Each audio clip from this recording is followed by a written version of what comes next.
ఆయన్ని అరెస్ట్ చేయడం చాలా మంచి పని చేశారు. ప్రజల సానుభూతి ఎంత వస్తుందో తెలుసుగా. అది ఇప్పుడు వర్కౌట్ అవుతుందండి? డెఫినెట్గా ఉందా అది? యా. Okay okay. అంత పెద్ద వ్యక్తిని, ఆ వయసులో ఉన్న అతన్ని, రాష్ట్రాన్ని ఇంత అభివృద్ధి చేసిన వ్యక్తి, కాంట్రవర్సీ ఉంటే ఉండొచ్చు, అది వేరే విషయం. బట్ ఇవాళ రోజున తెలంగాణ ఈ స్టేజ్లో ఉందన్న ఆయనే కదా కారణం. ఆంధ్రప్రదేశ్లోకి వచ్చేటప్పటికి ఏమైందంటే అప్పుడు మన క్యాపిటల్ లేదు, అసలు రాష్ట్ర విభజన జరగటమే ఒక దురదృష్టకరం. అలాగే జరిగింది, అది జరగటం కూడా. సరే ఏదైతే అయింది. మనకు రాజధాని లేదు, ముందు రాజధాని కట్టుకోవాలి. పోలవరం ప్రాజెక్ట్ ఎప్పటి నుంచో ఎన్నో ఏళ్ళగా కళ, అది చెయ్యాలి అని చెప్పి ఆ రెండు మెయిన్గా పెట్టుకున్నాడు ఆయన. అమరావతిని అద్భుతమైన క్యాపిటల్, వరల్డ్ వైడ్గా నిర్మించుకునేటువంటి క్యాపిటల్ కట్టాలి. ఆ క్యాపిటల్తో పాటు అది పూర్తవ్వాలి. ప్రతి వాళ్ళు కూడా పిల్లలకి అందరూ కూడా మంచి ఉద్యోగాలు ఇచ్చేట్టుగా కొన్ని ఇండస్ట్రీస్ మనకి ఆంధ్రప్రదేశ్లో ఈ చెప్పుకోదగ్గ ఇండస్ట్రీస్ ఏం లేవు. ఒక కియా మోటార్ లాంటి అట్లాంటి పెద్దవి ఉన్నాయి కొన్ని, అవి కూడా చంద్రబాబు నాయుడు గారు ఉండగా తీసుకొచ్చి డెఫినెట్గా ప్రజలు కూడా గుర్తించారు. జరిగిన తప్పులు ఒకసారి వన్ ఛాన్స్ ఒక్కసారి నాకు ఛాన్స్ ఇవ్వడానికి ఇచ్చి చూశారు, అందరూ డిసప్పాయింట్ అయ్యారు. అందుకని ఈసారి యునానిమస్గా బ్రహ్మాండమైన మెజారిటీస్ తోటి గెలుస్తారు, అందులో డౌట్ లేదు. వ్యాపారవేత్తగా మీకు వారసులు ఉన్నారు, అయితే సినిమా రంగంగా వారసు మురళీమోహన్ తర్వాత వారసులు ఎవరు? నా పిల్లల్ని నువ్వు ఇదవ్వు, లేకపోతే నువ్వు ఇది చదువు, నువ్వు ఇలాగే ఉండాలి, ఇదిగో నేను చెప్పిన అమ్మాయి నేను పెళ్లి చేసుకోవాలి, ఇట్లాంటివి అసలు మా ఇంట్లో లేదు. వాళ్ళు ఏ రంగంలో వాళ్ళకి ఇంట్రెస్ట్ ఉంటే ఆ రంగంలోకి పంపించేటివే.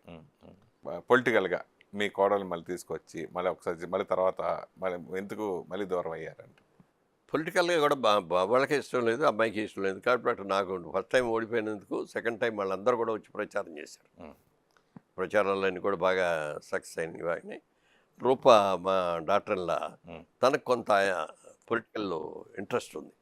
ఆవిడ శ్రీలంకలో కూడా ఉమెన్ వెల్ఫేర్ గురించి చాలా ఇది చేసి చాలా ప్రాజెక్టులు అవి చేసి వచ్చింది. ఓకే, అనుభవంతో చేయాలని అనుకుంది.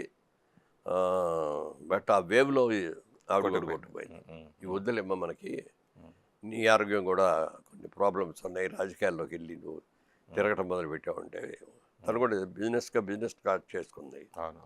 ఆ బిజినెస్ స్టార్ట్ చూసుకో, ఈ అమ్మాయి పెళ్ళి ఒక్కతే కూతురు వాళ్ళకి, ఈ ఇయర్ ఎండింగ్లో పెళ్ళి, చక్కగా అది చూసుకో హ్యాపీగా. మళ్ళీ రాజకీయాలని అడ్డుపడిపోయి ఇంట్లో ఆవిడ ఒక్కతే ఇంట్లో ఉండి. ఇప్పుడు కిరవాణి గారు అబ్బాయికి, కిరవాణి గారు అబ్బాయికి శ్రీసింహ. సో ఎప్పుడే ఎంగేజ్మెంట్ ఎప్పుడండి? అది ఎంగేజ్మెంట్ నవంబర్లో అండి. ఓకే, పెళ్ళి ఏమో డిసెంబర్. ఎలా వాళ్ళిద్దరు ప్రేమించుకున్నారు? మ్యారేజ్ ఎలా? వాళ్ళు చెప్పేవరకు అసలు మాకు తెలియదు ఎప్పుడు వాళ్ళు.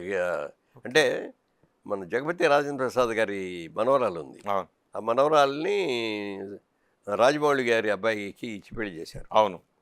మా అమ్మాయిను ఆ అమ్మాయి బాగా క్లోజెస్ట్ ఫ్రెండ్స్ అనమాట. ఓకే, ఆ ఫ్రెండ్స్తో అక్కడికి వెళ్ళిన తర్వాత వాళ్ళందరూ కలవటం, తమ అమ్మాయి బిహేవియర్ చూసి చక్కగా ఉంది, బాగుంది, డీసెంట్గా మాట్లాడతాను, అట్లాంటి ఇంప్రెషన్తో వచ్చింది. తర్వాత వాళ్ళు ఎక్స్పెక్ట్ చేయలేదు. ఓకే, ఇద్దరు ప్రేమించుకుంటున్నారు, పెళ్లి చేసుకున్నారు. సడన్గా చెప్పింది, ఓకే అమ్మ బాగానే ఉంది, నీకు నిజంగా ఇష్టమేనా అంటే నిజంగా ఇష్టమేనా. ఓకే, అని డౌట్ లేదని ఎప్పటి నుంచి ప్రేమిస్తున్నారు, ఒక సంవత్సరం నుంచి ప్రేమించుకుంటున్నాను. ఓకే అని అన్ని తర్వాత మాకు కాన్ఫిడెన్స్ వచ్చాకే మీకు చెప్తున్నాం అన్నారు. ఓకే.